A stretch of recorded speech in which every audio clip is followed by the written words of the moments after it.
Monsieur le ministre, conseiller du président de la République, messieurs les secrétaires généraux des deux départements, mesdames et messieurs les conseillers, mesdames et messieurs les directeurs nationaux, chefs de service, chefs de division, chefs de section, cadres, comme M. Loi aime à le dire, tout protocole confondu. Honoré. Je commencerai d'abord par saluer spécialement la présence parmi nous du ministre de l'Environnement et de sa collègue de l'Industrie. Par coïncidence, pour une fois, ils assistent à ces présentations de vœux. C'est un honneur pour nous. Nous les en remercions. Aussi, je ne pourrais pas m'empêcher de vous présenter toutes nos excuses suite à ce petit retard accusé dans le début de cette cérémonie. C'était prévu à midi. À midi, déjà, nous étions avec une mission du Fonds monétaire international qui a pris un peu de temps. Et donc, avec ce petit décalage, au nom du ministre d'État, je vous présente toutes les excuses pour ce petit désagrément. Je ne serai pas long parce que votre porte-voix, la secrétaire générale du mouvement syndical, a tout dit, et ensuite complété par l'éloquent chef de cabinet, un des produits purs de la révolution. Et donc tout a été dit dans cette salle. Et je pense que la cérémonie de présentation des vœux est une occasion pour tout un chacun. D'abord, qu'on se retrouve tous dans un même endroit, et ensuite qu'on tire les leçons du passé et on se fixe ou on se rappelle les perspectives de l'année prochaine ou de l'année en cours. Je crois que en ce qui vous concerne, je commencerai par vous présenter encore les meilleurs vœux de bonnes et heureuses années pour vous, vos familles respectives, l'ensemble des travailleurs du ministère des Finances et du ministère délégué au budget. En présentant les vœux, je vais insister particulièrement sur le personnel qui n'est souvent pas vu, qui n'est pas visible, peut-être qui n'est même pas dans cette salle. Ça commence par nos gardes de corps, par nos chauffeurs, par les plantons et les secrétaires. C'est les plus proches de nous, c'est eux nos souffre-douleurs. Alors, à cette occasion, nous les remercions pour tout ce qu'ils sont en train de faire pour nous.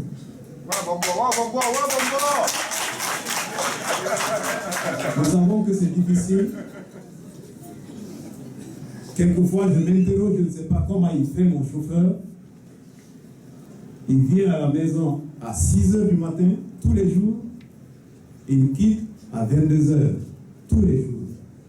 Il est jeune et marié. Les gardes du corps, c'est la même chose. Les secrétaires, on doit les trouver au bureau. Les plantons doivent nettoyer avant.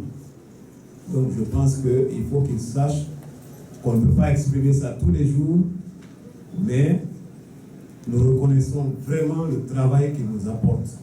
Si le président de la République a félicité le ministère des Finances et du Budget, ça commence par ce personnel qui est visible. Ça continue sur tous les autres personnels. Pas les directeurs seulement, pas les ministres, ni les secrétaires généraux, mais tout le monde. Que tout le monde reconnaisse sa part de contribution dans ce succès depuis 3 ans. Nous en sommes conscients, nous vous remercions, nous vous félicitons, nous vous encourageons pour cela. Bien sûr, on ne peut pas aussi présenter des vœux sans penser à toutes les personnes qui étaient avec nous hier mais qui nous ont quittés. On a commencé par Mme Boireau, qui nous a quittés en 2012, avec d'autres d'ailleurs, et certains également nous ont quittés en 2013.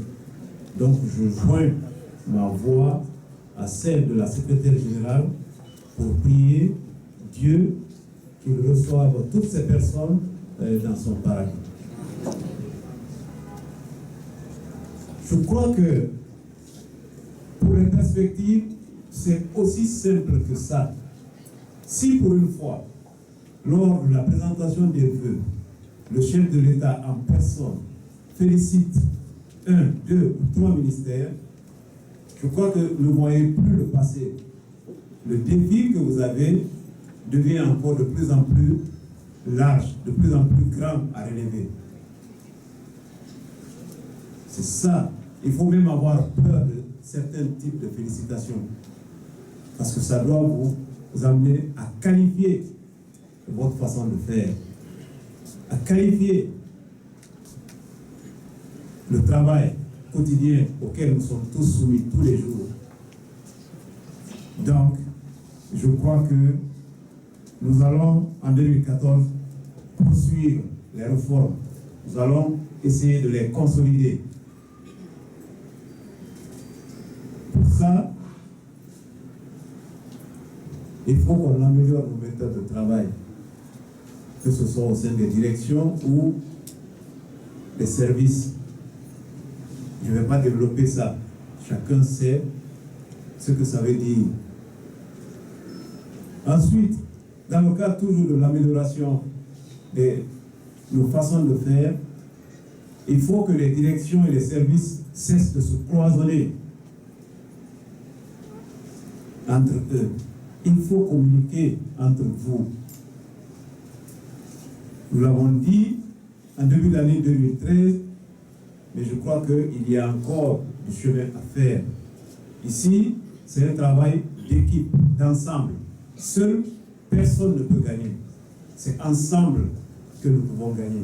Donc, je demande à tous les services d'ouvrir un peu leur direction, leur service aux autres collègues, de communiquer entre vous, de laisser peut-être les façons plus administratives. Vous savez ce que je suis en train de dire.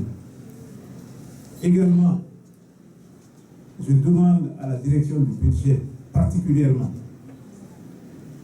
à tous les ordonnateurs et administrateurs délégués, de mettre un accent sur la déconcentration budgétaire en 2014, que ce soit au sein du ministère des Finances ou du budget, mais également au niveau de tous les départements ministériels.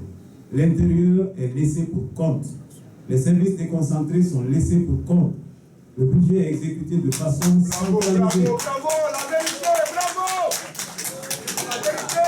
Il faut qu'on pense un peu aux services déconcentrés. Je suis d'accord avec vous, Madame la Secrétaire Générale, dans le cadre de l'amélioration des conditions de travail et de vie des fonctionnaires. Vos données sont bien notées.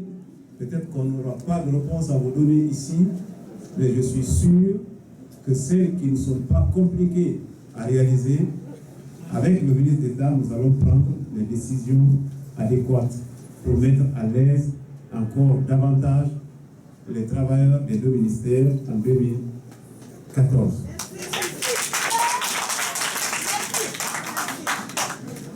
Si j'ai demandé à la direction du budget particulièrement d'insister sur la déconcentration budgétaire, je demande à la direction des investissements publics, par la même occasion, de faire en sorte qu'il y ait un meilleur suivi, peut-être au-delà du suivi financier, et de voir si les actions concrètes pour lesquelles les sommes d'argent sortent sont aussi réalisées sur le terrain.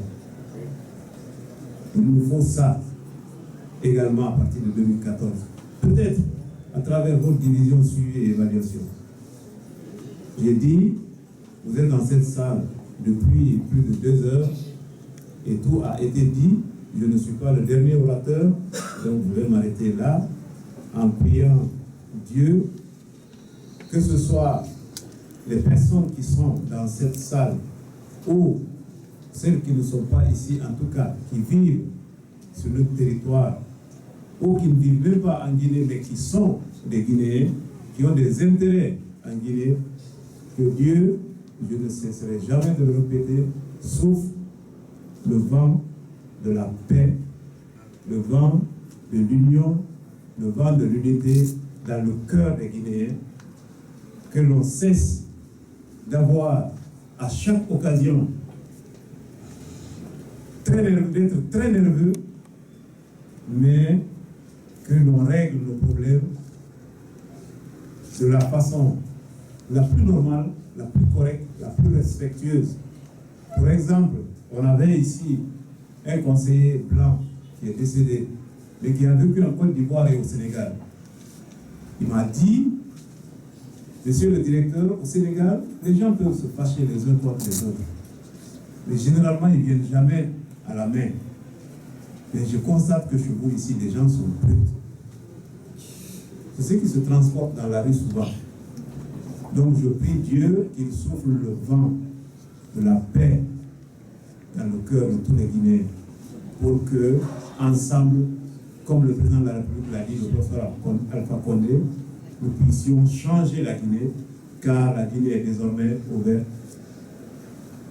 aux affaires et à l'investissement privé. Je vous remercie.